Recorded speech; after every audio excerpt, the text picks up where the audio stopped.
Good morning students, कैसे हैं आप लोग। आज हम जो है वैद्युत धारा के बारे में अध्ययन करेंगे। तो वैद्युत धारा क्या होती है, इससे रिलेटेड कुछ कंसेप्ट हम पढ़ेंगे, फार्मूले को देखेंगे और इससे अन्य जैसे वैद्युत विभव हो गया, वैद्युत क्षेत्र क्या होता है, वैद्युत वाहक बल क्या होता है, इन सबों के बारे में अध्ययन करेंगे। और इसके बाद जो है हम न्यूमेरिकल क्वेश्चन भी सॉल्व कराएंगे, जो कि एग्ज़ाम के पॉइंट ऑफ व्यू से बहुत ही महत्वपूर्ण है। तो देखते हैं वैद्युत धारा क्या होती है। वैद्युत धारा से एक या दो क्वेश्चन एग्जाम में निश्चित रूप से पूछे जाते हैं। तो देखिए वैद्युत धारा, वैद्युत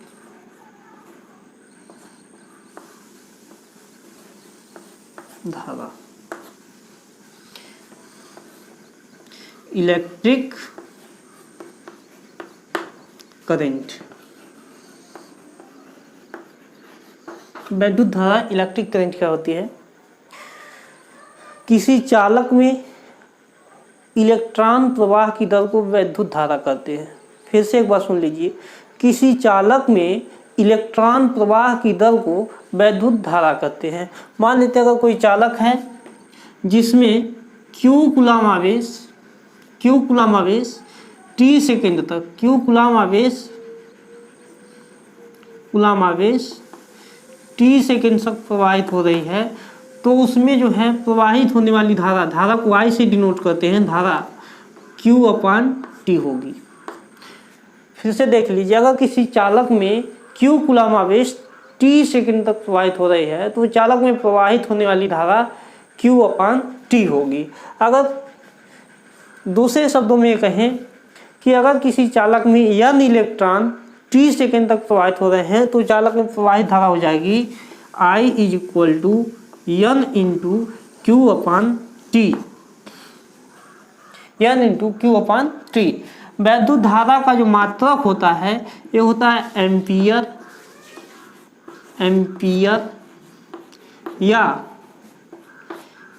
या कूलम प्रति सेकेंड, एम्पियर या कूलम प्रति सेकेंड। तो यहाँ तक हमने वैद्युत धारा के बारे में जाना। अब हम जो है वैद्युत धारा के प्रकार के बारे में जानेंगे। वैद्युत धारा कितनी प्रकार की होती है। वैद्युत धारा जो दो प्रकार की होती है। पहला जो है डिस्ट धारा,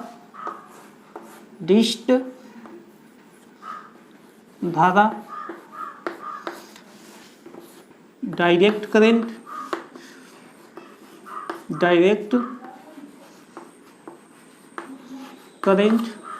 और दूसरा प्रत्यावर्ती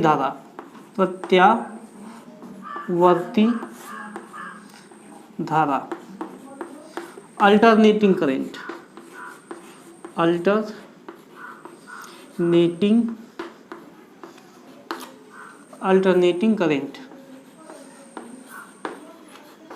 तो डिस्ट धारा क्या होती है, इसके बारे में हम जानते हैं। डिस्ट धारा क्या होती है।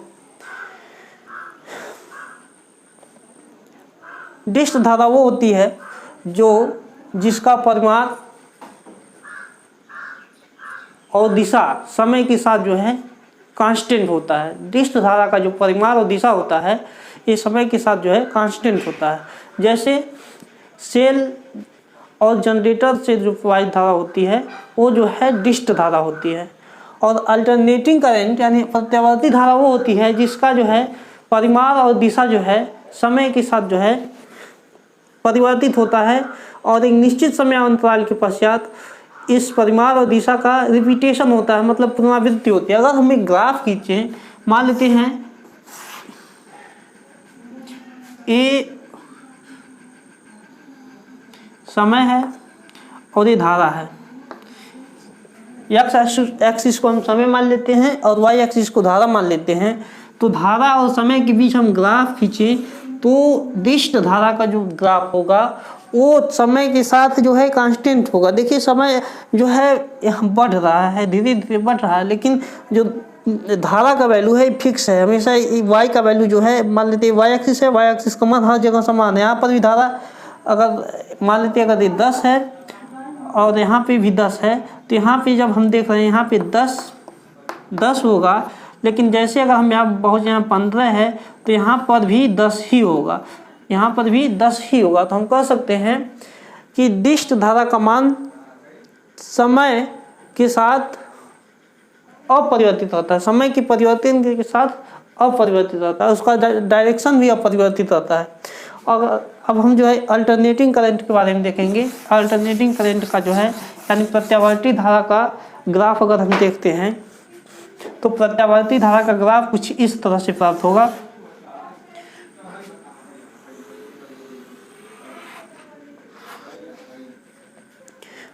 देखिए यहाँ पे प्रत्यावर्ती धारा का मान पहले समय के साथ जो है धीरे धीरे बढ़ रहा है। यहाँ पे अगर धारा का मान यहाँ पे कुछ अगर ये आई है या वाई एक्सिस जो है धारा को डिनोट कर रहा है और एक्स एक्सिस समय को डिनोट कर रहा है, तो समय के परिवर्तन के साथ साथ जो है धारा भी परिवर्तित हो रही है। अगर यहाँ पे कुछ मान लेते हैं 5 है और यहाँ पे भी मान लेते हैं 4 है, यहाँ पे कुछ अधिक होगा, 5 से अधिक होगा, क्योंकि यहाँ पे 5 है तो ये जो वैल्यू जो है 4,5 होगा, 4,5। यहाँ पर हम दिखेंगे तो यक्स का मान कुछ 4 से अधिक होगा, क्योंकि यहाँ से यहाँ आए हैं, तो ये हो जाएगा मान लेते हैं हम 10 और ये हो जाएगा, इसको भी कुछ अधिक हो जाएगा, इसको मान लेते हैं हम 11। तो हम देख रहे हैं इसका जो कोऑर्डिनेट है, कोऑर्डिनेट इसका हो जाएगा 10,11। तो हम कह सकते हैं जो प्रत्यावर्ती धारा होती है उसका मान समय और परिस्थिति के अनुसार जो है बदलता रहता है, लेकिन एक निश्चित समय के अंतराल पर उसी परिमाण और उसी दिशा में उसका जो है पुनरावृत्ति होती है। देखिए यहाँ पर हम चलेंगे, यहाँ तक जो है एक टाइम पीरियड कहेंगे, एक समय अंतराल कहेंगे, या इसके बाद जो है पुनः इसकी पुनरावृत्ति हो रही है। यहाँ पर जितना था वही यहाँ पे आ गया, ठीक है। तो अब हम नेक्स्ट कंसेप्ट के बारे में चलेंगे जो है वैद्युत क्षेत्र। वैद्युत क्षेत्र यानी इलेक्ट्रिक फील्ड क्या होता है इसके बारे में हम जानेंगे। इलेक्ट्रिक फील्ड के बारे में, वैद्युत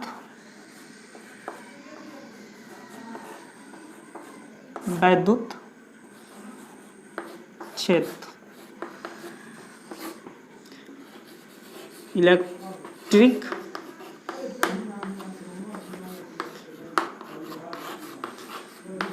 फील्ड, वैद्युत क्षेत्र यानी इलेक्ट्रिक फील्ड।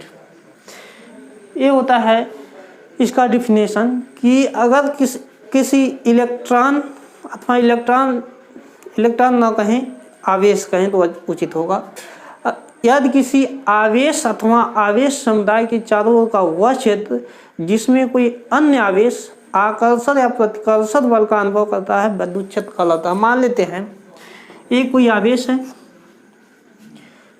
और इसके चारों ओर का वह क्षेत्र जो है कोई मान लेते हैं कोई एरिया इसका ले लेते हैं, इसके चारों ओर कोई एरिया है जिसमें मान लेते हैं कोई अन्य आवेश Q0 है, Q0 परीक्षण आवेश, मान लेते हैं कोई परीक्षण आवेश है, ये आकर्षण अथवा प्रतिकर्षण बल का अनुभव करता है, तो इसको हम कहते हैं इस बिंदु पर वैद्युत क्षेत्र। वैद्युत क्षेत्र को जो है काल्पनिक रेखाओं द्वारा प्रदर्शित किया जाता है। वैद्युत क्षेत्र को जो है काल्पनिक रेखाओं द्वारा प्रदर्शित किया जाता है, जिसे बल रेखाएं कहते हैं, और ये बल रेखाएं जो है धन आवेश से निकल करके ऋण आवेश पर प्रवेश करती है। मान लेते हैं धन आवेश है और ये जो है ऋण आवेश है, तो ये वैद्युत बल रेखाएं हैं यहाँ से निकल करके धन आवेश से ऋण आवेश पर प्रवेश करती हैं, ऐसे निकलती हैं और ऋण आवेश पर जा करके प्रवेश करती हैं।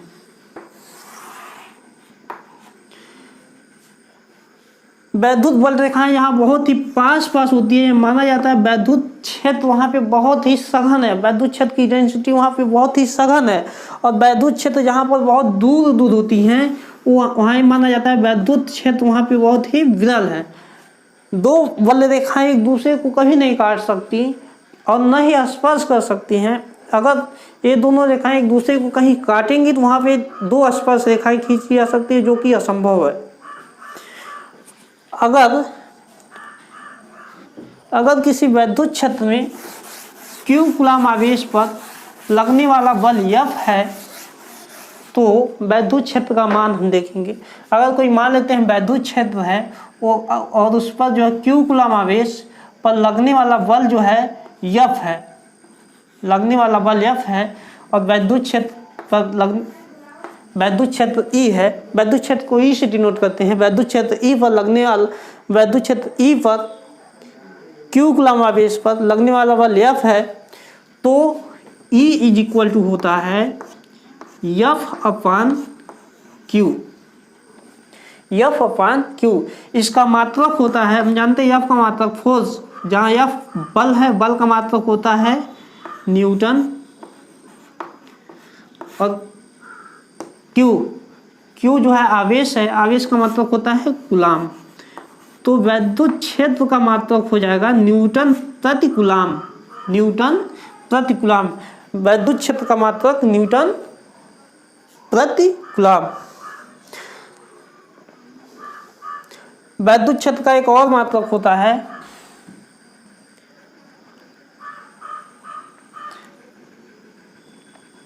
इसका एक और मात्रक होता है वोल्ट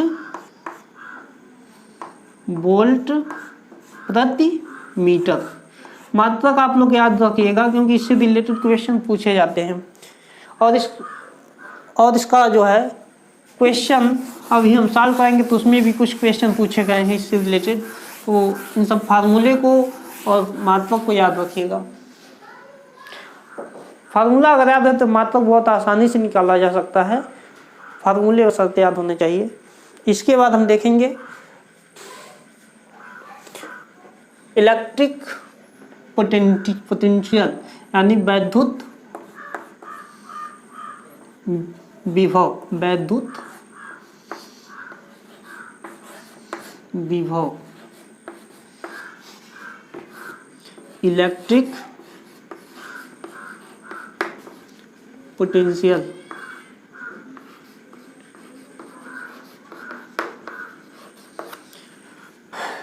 वैद्युत विभव क्या होता है? किसी वैद्युत क्षेत्र के भीतर एकांक आवेश को अनंत से लाने में किए गए कार्य को वैद्युत विभव कहते हैं। मान लेते हैं कोई वैद्युत क्षेत्र है, इस Q कूलम्ब आवेश के कारण कोई वैद्युत क्षेत्र उत्पन्न हो रहा है और इसके कारण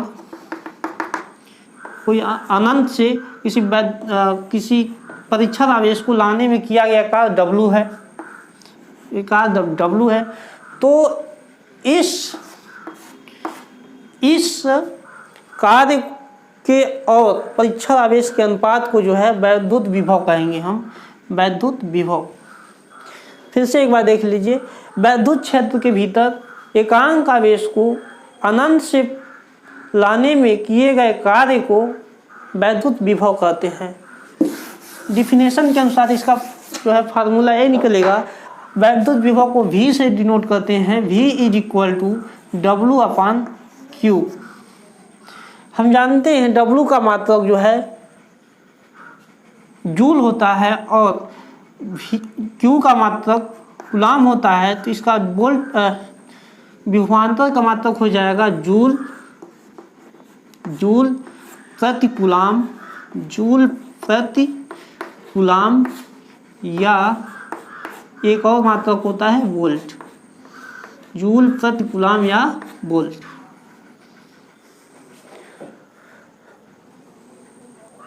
अब हम बात करेंगे विभवांतर के बारे में। विभवांतर क्या होता है?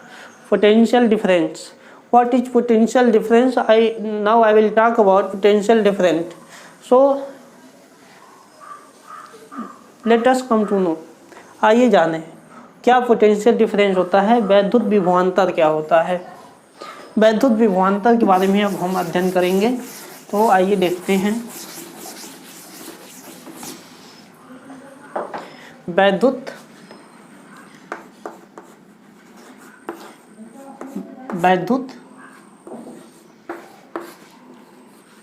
विभवांतर। वैद्युत विभवांतर किसी वैद्युत क्षेत्र के भीतर एकांक आवेश को एक बिंदु से दूसरे बिंदु तक ले जाने में किए गए कार्य को उन बिंदुओं के बीच का विभवांतर कहते हैं। मान लेते हैं कोई वैद्युत क्षेत्र है E, इसके भीतर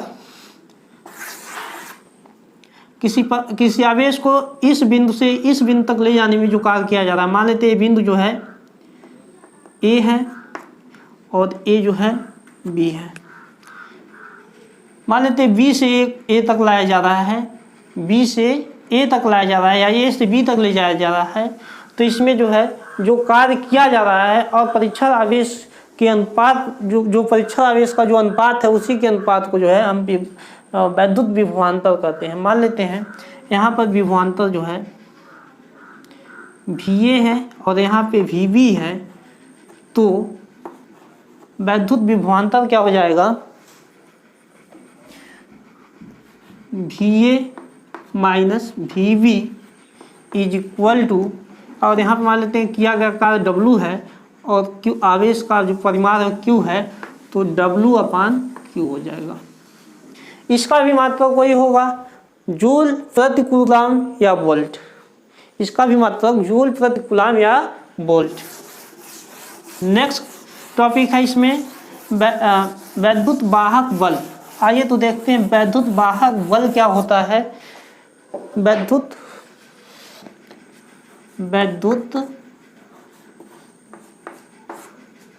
वाहक बल।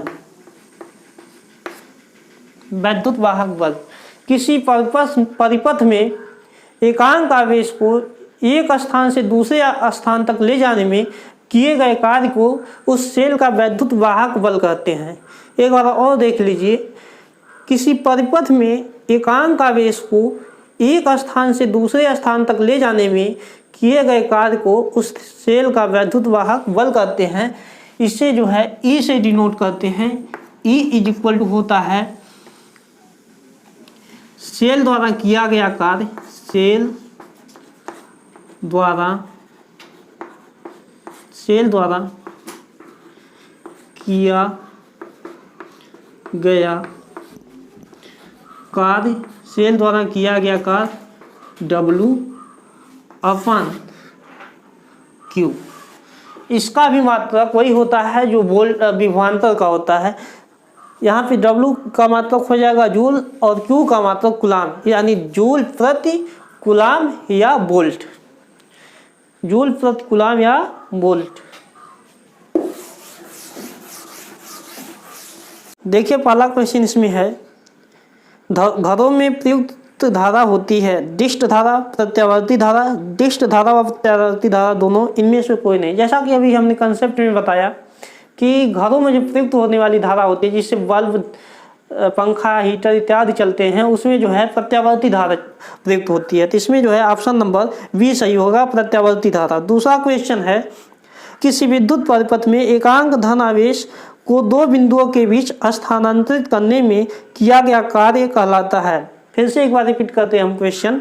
किसी विद्युत परिपथ में एकांक धन आवेश को दो बिंदुओं के बीच स्थानांतरित करने में किया गया कार्य कहलाता है वैद्युत धारा, विभवांतर, आवेश, विभव। तो जैसा कि हमने विभवांतर का डिफिनेशन बताया कि किसी वैद्युत क्षेत्र में एक बिंदु से दूसरे बिंदु तक किसी आवेश को ले जाने में जो कार्य किया जाता है उसे जो है वैद्युत विभवांतर कहते हैं। तो इसका विकल्प नंबर 2 सही होगा, वैद्युत विभवांतर। सेल का वैद्युत वाहक बल निर्भर करता है, सेल का विद्युत वाहक बल निर्भर करता है प्लेटों के बीच की दूरी पर, सेल की ऊंचाई पर, इलेक्ट्रोडों की प्रकृति पर, और इनमें से कोई नहीं। तो इसमें जो है विकल्प नंबर 3 सही होगा, इलेक्ट्रोडों की प्रकृति पर। सेल का वैद्युत वाहक बल क्या होता है, सेल का वैद्युत वाहक बल सेल द्वारा किया गया कार्य और उससे परिपथ में सेल द्वारा परिपथ में भेजे गए एकांक आवेश को एक बिंदु से दूसरे बिंदु तक भेजे गए एकांक आवेश को जो कार्य करना पड़ता है उसी को सेल का वैद्युत वाहक बल कहते हैं। एक बार फिर रिपीट कर देते हैं, किसी परिपथ में सेल द्वारा एकांक आवेश को एक बिंदु से दूसरे बिंदु तक भेजने में जो कार्य किया जाता है उसको सेल का वैद्युत वाहक बल कहते हैं। और यह जो है इलेक्ट्रोनों की प्रकृति पर निर्भर करता है।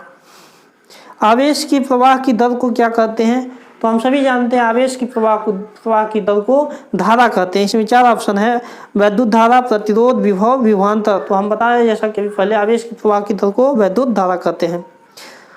इसमें क्वेश्चन नंबर 5 है, किसी धात्विक तार में वैद्युत धारा प्रवाहित होती है।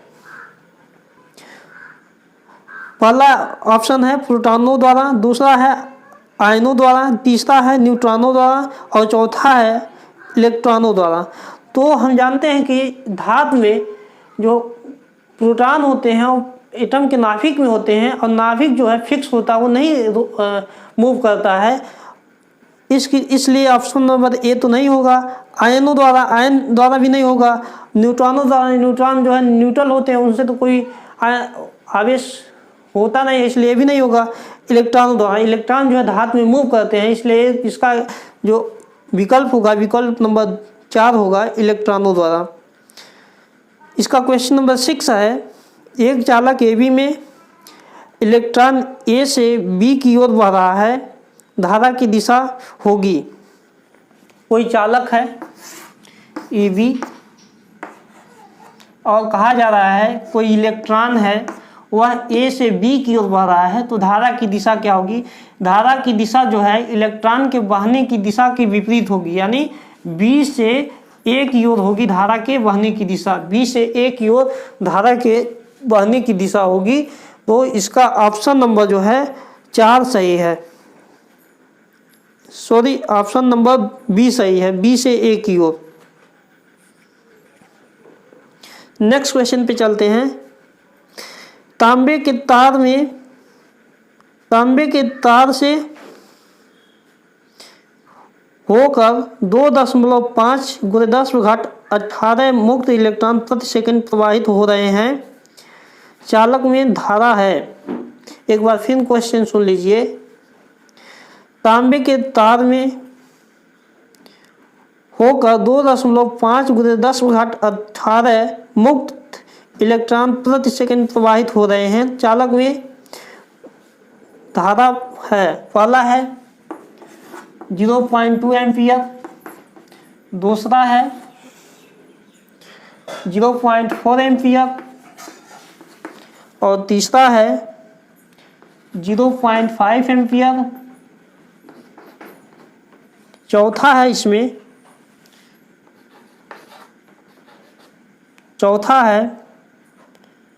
0.1 एम्पियर। चलिए देखते हैं।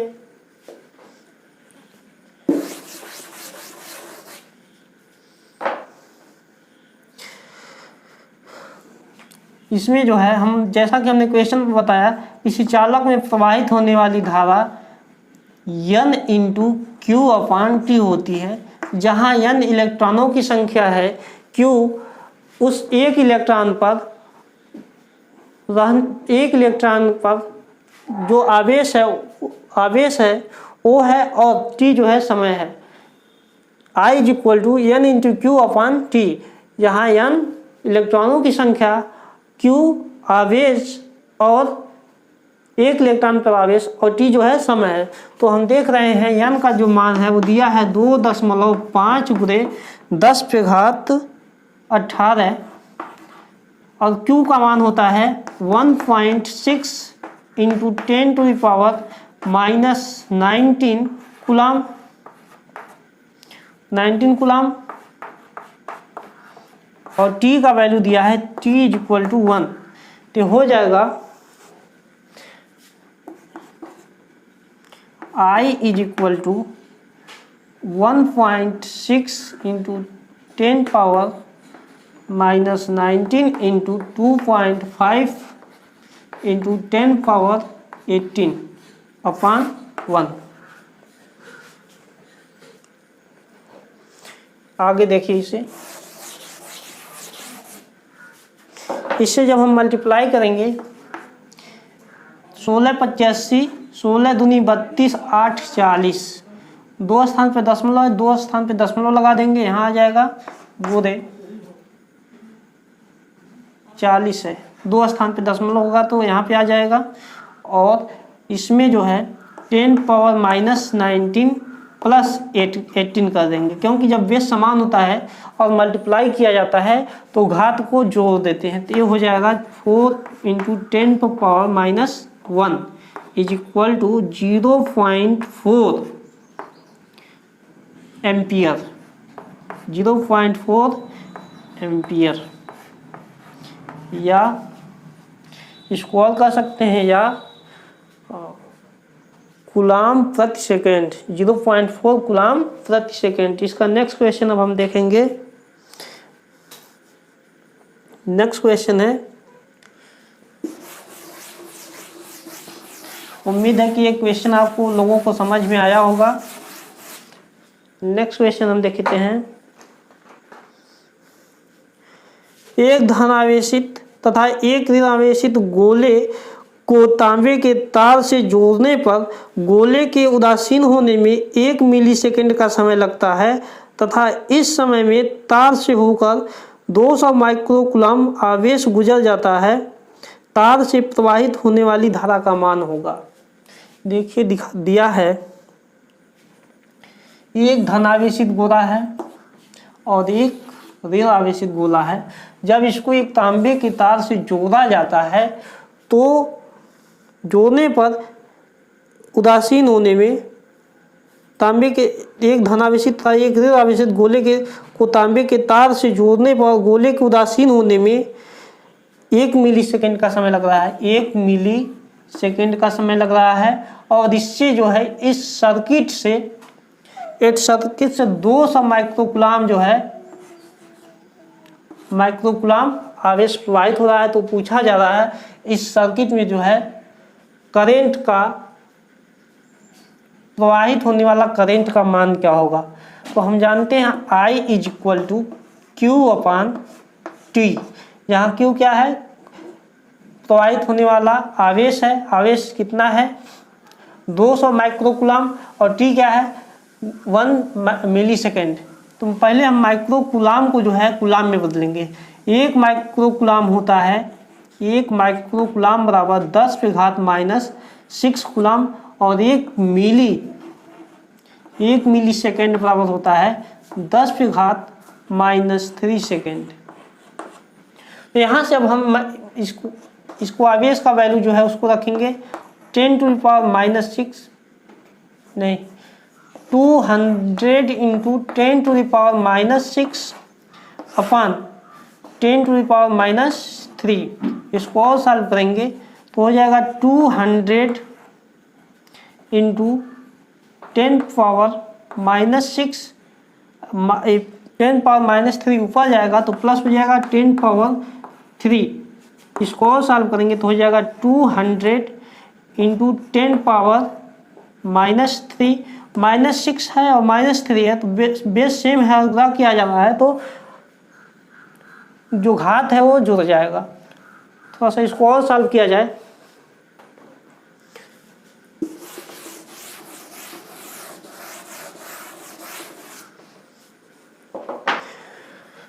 (200 × 10⁻⁻3) इसको जो है -3 है, अब इसको इस साइड में लाएंगे, थोड़ा ऐसे सॉल्व कर लेते हैं। 2 × 10⁻2 × 10⁻3, ये हो जाएगा 2 × 10⁻3 प्लस 2 × 10⁻1, और -1 है तो एक स्थान दशमलव जो है बाएं तरफ जाएगा तो ये हो जाएगा 0.2 एम्पियर, 0.2 एम्पियर, 0.2 एम्पियर का जो है धारा प्रवाहित होगा। चलिए नेक्स्ट क्वेश्चन पे चलते हैं हम।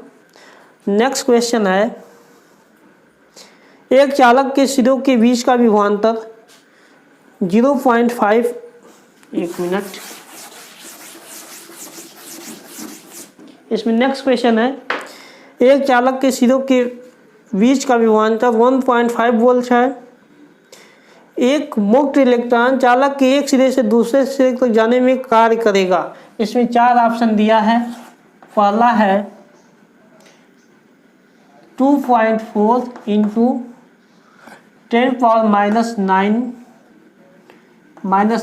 जूल। दूसरा है 2.4 जूल। तीसरा है 2.4 इंटू 10⁻⁸ जूल। चौथा है 2.4 इंटू 10⁻⁻17 जूल।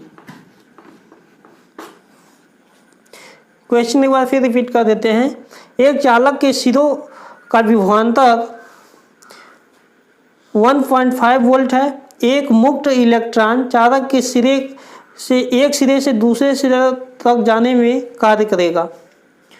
कोई चालक है, मान लेते हैं ये भी कोई चालक है। इसके सिरों के बीच का विभवांतर जो है, दोनों के बीच का विभवांतर 1.5 वोल्ट है। और कोई एक इलेक्ट्रॉन एक सिरे से दूसरे सिरे तक जाने में, एक इलेक्ट्रॉन है यहाँ एक सिरे से दूसरे सिरे तक जो जाएगा तो कितना कार्य करेगा। तो हम जानते हैं एक इलेक्ट्रॉन पर 1.6 इंटू 10⁻⁻19 कूलाम का जो है आवेश होता है। और हम ये भी जानते हैं विभवांतर के डिफिनेशन से VA minus VB is equal to W/Q। जैसा कि हमने बताया कि किसी वैद्युत क्षेत्र में किसी एकांक आवेश को एक सिरे से दूसरे सिरे तक ले जाने में किए गए कार्य को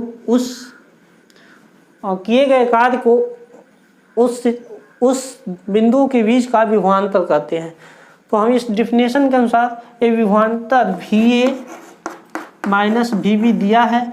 VA माइनस VB 1.5 है और W का मान हमको निकालना है।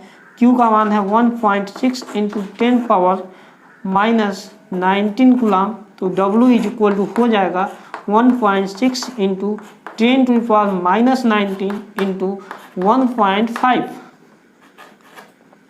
ये हो जाएगा 15 छक्का 90 और 15 एकम 15 9 24। 2 स्थान पे दशमलव लगा देते हैं इंटू 10⁻⁻19 हो जाएगा 2.4 इंटू 10⁻⁻19 जूल। इसमें जो है ऑप्शन नंबर 1 सही है। 2.4 इंटू 10⁻⁻19 जूल, ऑप्शन नंबर 4 सही है। चलिए नेक्स्ट क्वेश्चन देखते हैं। इसमें नेक्स्ट क्वेश्चन है, किसी चालक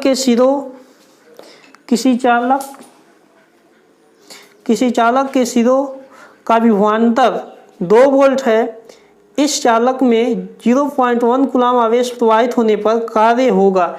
ये भी question same to same question number 10 जैसा है। उम्मीद करते हैं कि क्वेश्चन आप लोग सॉल्व कर सकते हैं। जैसा है वैसा ही, जैसा क्वेश्चन नंबर 10 था वैसे ही क्वेश्चन नंबर 11 है। केवल इसका आंकिक मान चेंज कर दिया गया है। चलिए इसको हम नहीं सॉल्व करते हैं, नेक्स्ट क्वेश्चन देखते हैं। इसको आप लोग सॉल्व कर लीजिएगा। अगर ना आए तो कमेंट बॉक्स में कमेंट करके बताइएगा, हम इसको भी बता देंगे। इसमें नेक्स्ट क्वेश्चन है, एक क्वेश्चन पूछा भी गया है, जूल प्रति कूलाम निम्न में से है।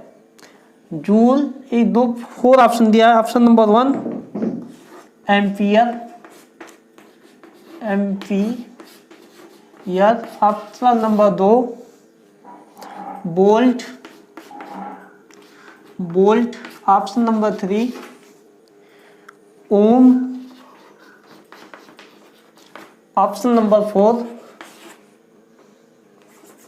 ऑप्शन नंबर 4 वाट, ऑप्शन नंबर 4 वाट। इसमें दिया है जूल प्रति कूलाम।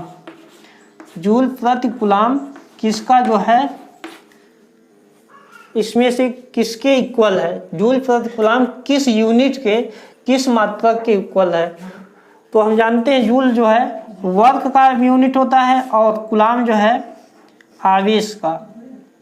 तो जूल प्रति कूलाम जो है वोल्ट के बराबर होता है। वोल्ट का डिफिनेशन है एकांक समय में, वोल्ट का डिफिनेशन एकांक आवेश को अनंत से किसी विद्युत क्षेत्र के भीतर लाने में जो कार्य किया जाता है उसे वोल्ट कहते हैं।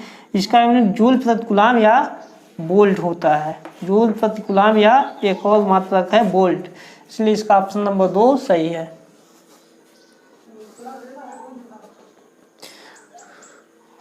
फिर नेक्स्ट क्वेश्चन है इसमें, नेक्स्ट क्वेश्चन देखिए इसमें,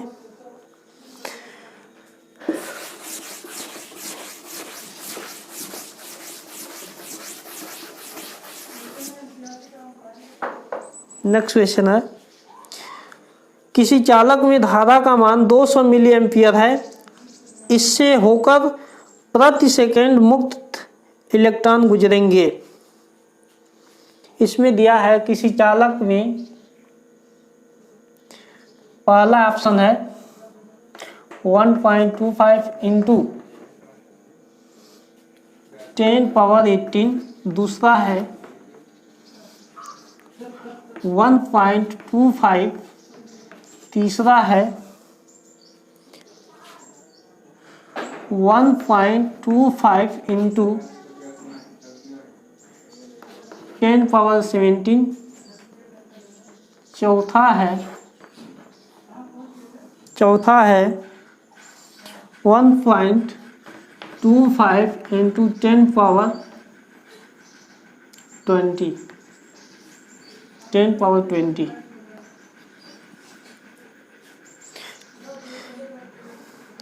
इसमें क्वेश्चन एक बार फिर रिपीट कर देते हैं। एक चालक में धारा का मान 200 मिली एम्पियर है, इससे होकर प्रति सेकेंड मुक्त इलेक्ट्रॉन गुजरेंगे। धारा का मान कितना है? I इज इक्वल टू है 200 मिली एम्पियर, 200 मिली एम्पियर दिया है। इसको हम लोग लिख सकते हैं 200 इंटू 10⁻³ एम्पियर, क्योंकि 1 मिली एम्पियर में 10⁻³ एम्पियर होता है, इसलिए 200 मिली एम्पियर में 10⁻³ एम्पियर लिख देंगे। इसको और सॉल्व करेंगे 2 इंटू 10⁻⁻1 एम्पियर हो जाएगा।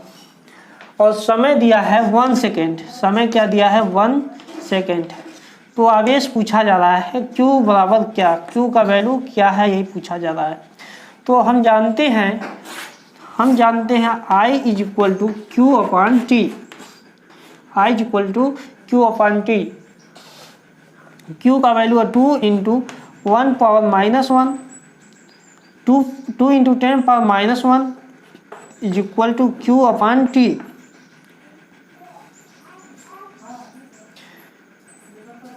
Q बराबर हो जाएगा Q अपॉन 1, T का वैल्यू 1 है, 2 इंटू 10⁻⁻1, 10⁻⁻1।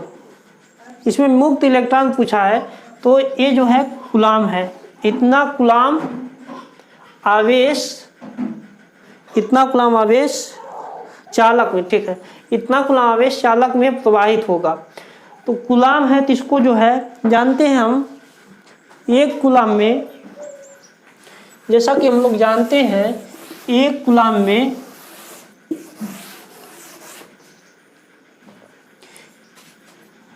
एक इलेक्ट्रॉन पर आवेश 1.6 इंटू 10⁻⁻19 कूलाम होता है।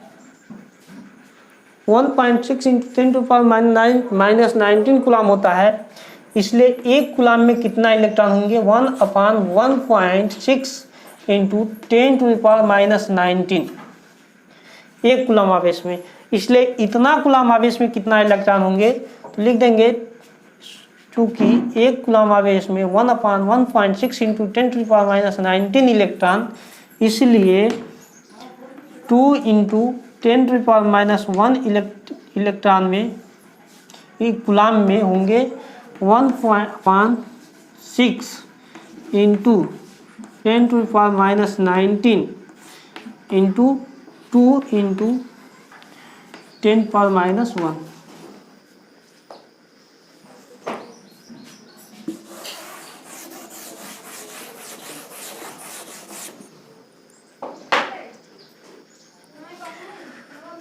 इसको और सॉल्व करेंगे जब हम लोग, तो हो जाएगा 2 से इसको काटेंगे तो 0.8 हो जाएगा, और इसको ऊपर ले जाएंगे तो हो जाएगा 10⁻+19 19 -1 10⁻⁻1 है, तो इसमें आएगा +19 में से -1 घट जाएगा 0.8। इसको और सॉल्व करेंगे हो जाएगा 10⁻18/8।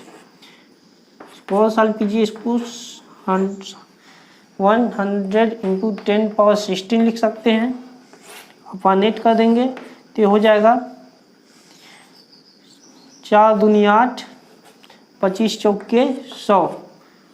इसको थोड़ा सा और सॉल्व करेंगे, 25 इंटू 10 इंटू 10⁻15/2, 5 2 जा 10, ये हो जाएगा 125 गुणे 10 पे दिखाई नहीं दे रहा है क्या? दिखाई देना चाहिए वैसे। 125 इंटू 10⁻15, इसको ऊपर लिखते हैं हम। अब जो है हम दशमलव जो है इसको 1.2 लिख करके 10⁻2 लिख सकते हैं। 125 को 1.25 इंटू 10⁻2 लिख करके इसमें 10⁻15 से मल्टीप्लाई कर देंगे तो हो जाएगा 1.25 इंटू 10⁻17 इलेक्ट्रॉन।